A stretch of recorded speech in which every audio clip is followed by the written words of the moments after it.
धर्मशाला पंचायत समिति तरफ 78तम स्वाधीनता दिवस पालन उत्सव अनुष्ठित होता। एही अवसर में विभिन्न विद्यालय और महाविद्यालय छात्र छात्री प्यारेड रे भाग नहीं। एही कार्यक्रम रे आम प्रिय विधायक श्रीजुक्त हिमांशु शेखर साहू, जाजपुर सांसद श्रीजुक्त रवि नारायण बेहेरा, धर्मशाला पंचायत समिति अधिकारी देवेंद्र कुमार बल, धर्मशाला राजस्व अधिकारी शुभंकर महांती और थाना अधिकारी तपन कुमार नायक अतिथि भावे अभिवादन ग्रहण करने सहित जातीय पताका उत्तोलन करी छात्र छात्री मानकु पुरस्कृत करथिले।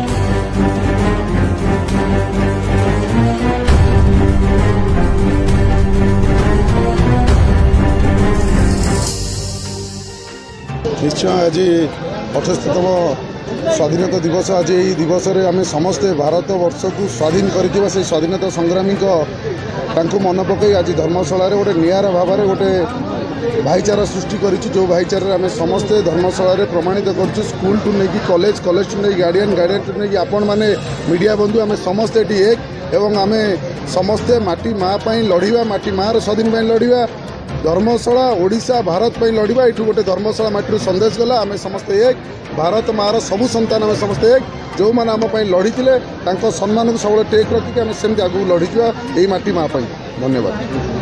देखो आज जाजपुर धर्मशाला माटी जारकारे 78तम स्वाधीनता दिवस पालन करा और माननीय विधायक हिमांशु शेखर साहू नेतृत्व में आज समग्र विश्व में भारत एक नंबर राष्ट्र भाव परिणत होती।